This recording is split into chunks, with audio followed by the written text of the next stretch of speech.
Now,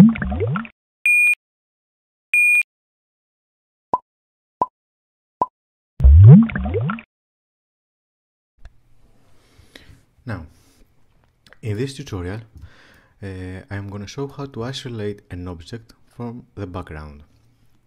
I'm going to show 3 ways you can do that. But in all the ways, I'm going to use the layer mask feature.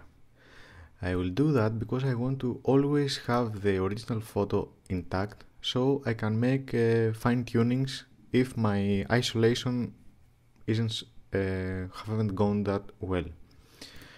So the first and easy way is this magic tool here. It's called the magic wand.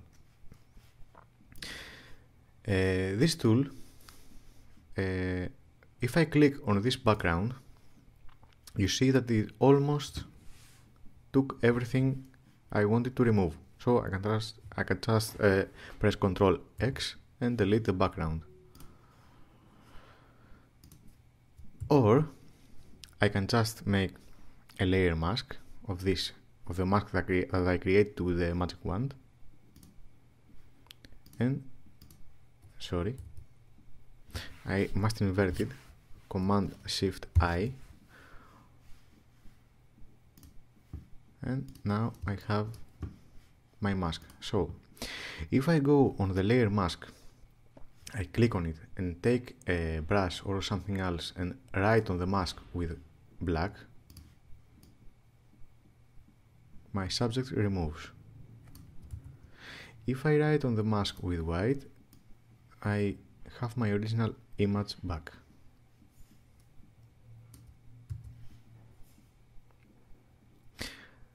Now, the only problem with the... also I can erase the mask by filling it with white. Alt, backspace and fill with foreground color, which in this case is white. Now, the only problem with the magic wand is that it works if I have high contrast between my subject and the background, as you can see here. In this case, the magic wand doesn't work. For example, I can go to this layer with the other background and click. You see the magic wand only touches the pixels that have similar colors. I can increase its tolerance though, and I can mark more and delete them, but this works better with the backgrounds that are completely flat. So this is the first way. The second way is to use the polygon selection tool. I go here, I click the polygon selection, okay, and I click on my layer. I click here, this. I will explain what these are later. And I go and I do like this. I click, drag, click, drag, click, drag. So I create this flat lined mask. I try to use very close points. I want the whole pigeon. Click and drag, click and drag, click and drag, click and drag.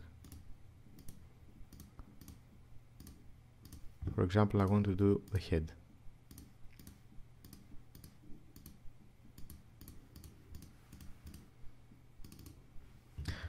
Now, because these are flat lines, flat line, flat line, flat line, I want to smooth that a little bit. To do that, I apply 1 pixel feather. This depends on the image size and my resolution.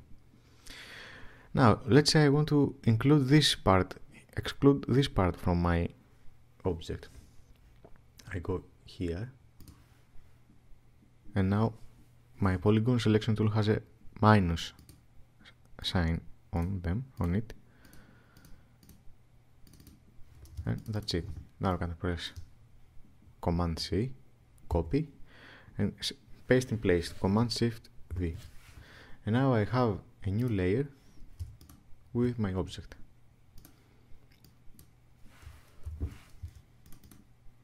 See, I could make something better here. I can undo actually, and I'll duplicate this layer and layer mask it. Now let's put a background again. Now you see I can fix this because I have my layer mask here.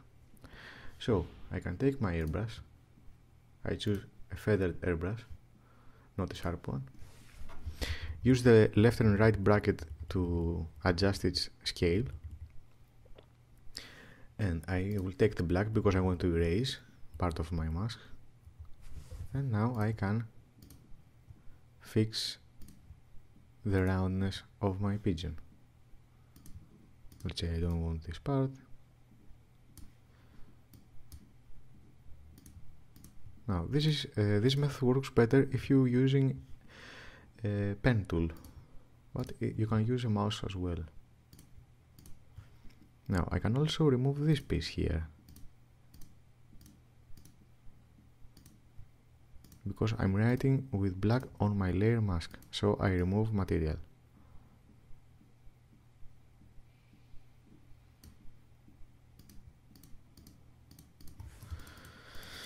So that's it.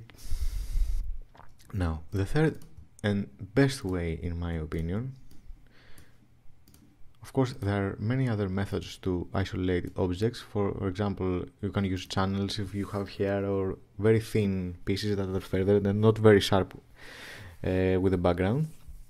But a method that works in almost anything, the hardest one I think, but the best if you want to have absolute control over isolating, is the pen tool. So here, for example, I cannot use this one because the background is not high contrast with the object. So I can use the polygon, of course, but now I want to use the pen tool. So I take the pen tool and I create a mask. Click, drag, click, drag, click and drag. The pen tool needs a little practice in order to know where to put the knobs correctly and how far you want to stretch them. The tricky points are the corners. Click and drag, click and drag, click and drag, click and drag, click and drag. Now here I have a corner. I press Alt, and by pressing Alt, when I go here, my pen tool, by pressing Alt, becomes this triangle, and I can drag it and move the angle of the Bezier line. Again, here, Alt, click and drag, click and drag, click and drag, Alt, click, click and drag, click and drag, Alt, and I correct this path here. Click and drag, click and drag. Now I will do that a little fast. It takes a little practice, but once you master it, I think it's the best tool, and works almost identically in all graphic design programs.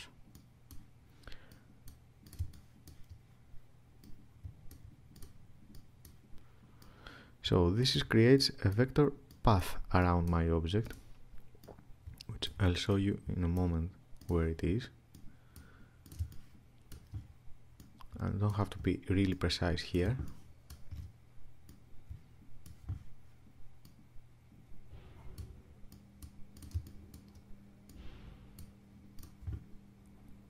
Sorry for the noises, background.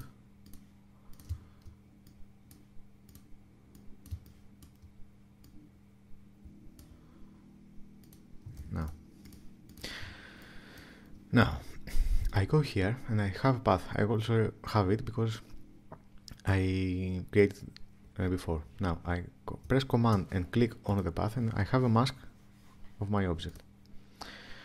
Now I can press here my layer mask and remove it. I can also remove this, but before I do that I want to show you something else. Now, because if I add a background, you see that the pigeon is very sharp. Now, what I want to do is make it a little bit smoother at the edges. Now, to do that, I will fill my layer mask with white, so I have my original image. I go to my paths, I make again my selection. Now, I go to my select tool and add a 2 pixel feather. You might need to add more feather if your image resolution is higher. This depends on the way you like it. Now I go to my layer mask again. I press Command Shift I to invert the mask. No, sorry. Yes. And fill my layer mask with black. So I will delete my background. Press Command. Sorry. Go again. Layer. Command Shift I. No way. Yep. Yes. Command backspace to delete. So here I have my background. You can see it's a little bit smoother. Now, let's delete this part too.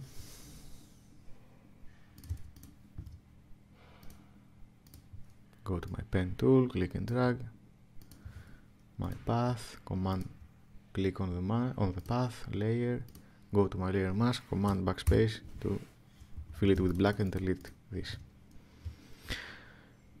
Of course I can make fine tuning. For example, I can go to my layer mask again,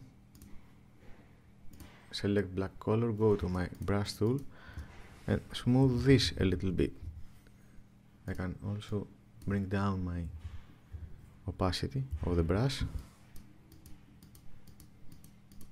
because I want to make it a little smoother. Of course, this technique needs practice. For example, you can do that to many other places of the photograph. And of course, when you isolate your background, it's better to have a layer that is 50% gray, I think, on the back to see if you've done most of the things correctly. Because if you have a white object, for example, you won't be able to see if you've done a good job in a white background. Or if you have a black object, your background you won't be able to see if the background is black, what you've done. So it's better to have a background that is 50% black and have a middle way of everything contrasting in your object, and you can check your isolating technique and result. So that's it. You can download the project. I will add a link to the description of the video. Thank you.